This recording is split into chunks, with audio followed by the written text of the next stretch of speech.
Hello everyone, my name is Serian. I'm here to speak about the Armenian Genocide.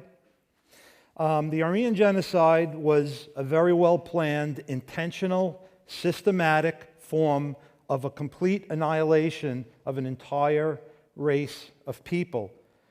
It started in terms of the planning and the organizing shortly after the young Turkish government came into power in 1908 and went right through to 1915. But it wasn't until 1915, April 24th, when the Turkish government actually started the execution phase of the Armenian Genocide. And the Armenian Genocide went from 1915 to 1923. The Armenian Genocide is a fact. It's not a historical debate, even though to this very day, Turkey denies the genocide even happened. The international community, however, has spoken loudly about this. US, Britain, and France each have missionary and diplomatic accounts of the Armenian Genocide that are all very well documented. The Armenian Genocide is also well corroborated amongst the academic, legal, and human rights communities around the world. And because Germany partnered with Turkey during World War I, Germany actually has a very well documented daily accounts of what happened during these 8 years with the Armenians. So the Armenian Genocide literally to the day lives in the archives of the German military vault. There are hundreds of books written about the Armenian Genocide, most of them by non-Armenians. The Shoah Foundation, founded by Steven Spielberg, has videotape of witnesses and survivors of the Armenian Genocide. There were nearly 200 articles just in the New York Times alone from 1915 to 1923, most of them front-page articles talking about the fate of the Christian Armenians in the Ottoman Empire. As a matter of fact, those articles are in this book, which I actually have right here. If you can get a sense for how thick this book is, this is just the New York Times. There are scores of first-hand survivor accounts, including my own grandmother, Anna Manoogian. She was the only female living survivor of her village of Galdi. Who pulled the strings to the Armenian Genocide? Who was in charge of the Armenian Genocide? Who orchestrated this? Who made this happen? His name is Talat Pasha. He's very commonly known as the Turkish Hitler. He was bent on the Armenian question, as he called it. And for him, that meant eliminating all Armenians, as well as the Pontic Greeks and the Assyrians. It wasn't just the Armenians. It was all the Christian communities in the Ottoman Empire. To do this, he manufactured lies to rally his troops and to rally the common Turkish citizen. The two lies that he manufactured, the first one was, well, the Armenians had to be killed because they were rebelling. In reality, the Christians, the Armenians, were very badly discriminated against in the Ottoman Empire. And they were asking and speaking out for political and economic reforms. There was no rebellion. So really, that's the first lie. The second is that the Armenians had to be killed because they were siding with our enemy, the Russians. Well, that can't be any further from the truth because, again, the Armenian Genocide was planned and orchestrated when Talat Pasha came into government, well before World War I even started. And the Armenian Genocide and the killing of the Christians happened in the interior parts of Turkey, hundreds and hundreds of miles away from any of the fighting that had anything to do with World War I.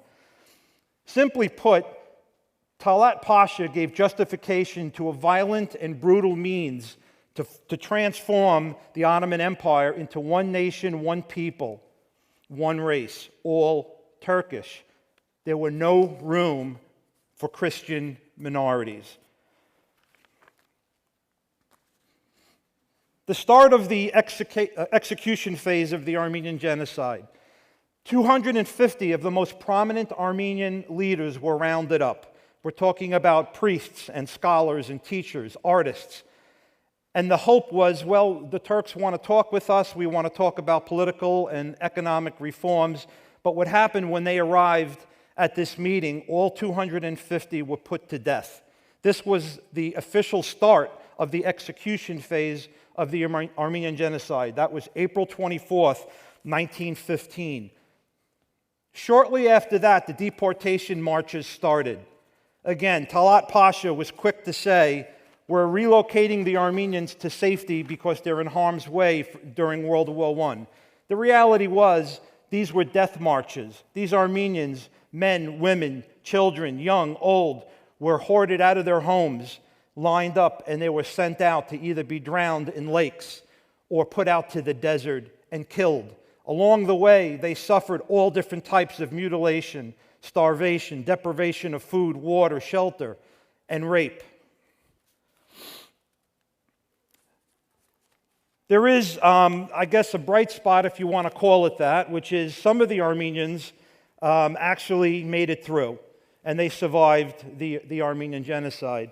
There was many orphanages set up around the perimeter outside of the Ottoman Empire, and the international community knew what was going on, and they set up the orphanages to try to save as many people as they possibly could. My grandma, Anna Manoogian, was one of those people. Simply put, she went through hell, but she made it to the orphanage. And I have her full story that I share when we go to high schools and colleges throughout New Jersey as part of the Armenian Genocide Society. But today we have an excerpt for you that I'll share. These are direct words from Anna Manoogian. That's Anna on the left with my grandfather, Margos. 3 young children. The girl to the right is my mom, and you see Anna in later years to the right. So these are direct words from Anna. It's an excerpt of her story. At the age of 25, Anna decided to flee her home to avoid capture by the roaming Turks. She had just lost her husband, who was taken away and killed. One day, Anna's father, on his way home, was ambushed and stabbed several times by Turks. He made it home, but died several days later. As Anna fled, she turned back one last time and saw her entire village in flames, narrowly escaping, as she knew there would be no survivors. She left with her 1 infant and 3 small children, all less than 6 years in age. One by one, her children died, and she buried them in the sand using nothing but her own hands. With Anna's children now dead from starvation, she was now all alone and literally nude. Anna traveled by foot the best she could. The nights were cold, so one day she came across some bodies of women and children who were killed by the Turkish sword. She took the blood-stained clothing from a woman and covered herself. Anna continued to travel at night and reached villages to get help from anyone willing to help her. During this time, she witnessed many horrors, including Turkish soldiers cutting up the dead bodies to see if any Armenians had swallowed gold. She saw boys with their genitals cut off, mutilated bodies of girls and women's breasts cut off, stomachs ripped open, hands and feet cut off. At one point, Anna decided to end her lifeless body by flinging herself into a lake with the hope of drowning. There were hundreds of Armenian bodies in the lake as she attempted suicide. She simply had no will to live. By the grace of God, however, Anna made it through. Anna was the only living female survivor of her village of Galdi, located in historic Armenia. Just to go back, these are some of the pictures of the children who weren't as fortunate. They were being left in the street to die as soldiers walked past, or the children were being lined up and sold into slavery. Very heart-wrenching part of the Armenian Genocide in terms of what happened to the children.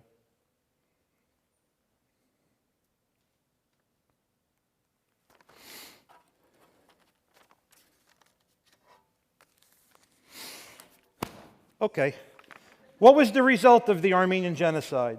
Aside from the killing, the torture, and the rape, there were hundreds of schools, churches, and businesses that were ransacked and destroyed. What wasn't destroyed was turned into Turkish property. Robbery of all Armenians' own land and possessions had taken place. This was a home that the Armenians called their home for 3,000 years, stolen, now gone. To truly understand the scope of the Armenian genocide, one only needs to look at the historic Ottoman Empire map, which is on the top, and what is today a map you'd see hanging up in your home or in a social studies or history class of Turkey. You can see the dotted line. I did my best to line them up. The map on the top, all the colored areas show all different regions of what once was Armenia. Those were all different regions of Armenia, and today, as you can see, the Turks and the Kurds live there illegally, and it's called Turkey. Of course, I refer to it as historic Armenia. The names of the cities, towns, and villages have all been changed to Turkish names. If you go there today, you'll see absolutely no existence of Armenian culture or any of the signs or buildings, all destroyed or converted over. Hitler said right before invading Poland to rally his own generals, he said, and I quote him, "Who, after all, remembers the annihilation of the Armenians?" We do. 2015, April 24th, the 100th year anniversary of the Armenian genocide. I took this picture, and I kind of regret I wasn't on a ladder to get up higher so you can see how long this crowd of people went. It went on for miles. Not just Armenians. Other Christians, other minorities that have suffered genocide, human rights activists, anyone with a conscience or anyone who understands morality, they came out and they joined to show their remembrance of the Armenian genocide. Same day, April 24th, 3,000 miles away in Los Angeles. Take a look at this picture. Just take a look at the sea of people. Again, not all Armenians. This is just New York and LA. This went on last year all over the United States and all around the globe. And it happens every year, April 24th.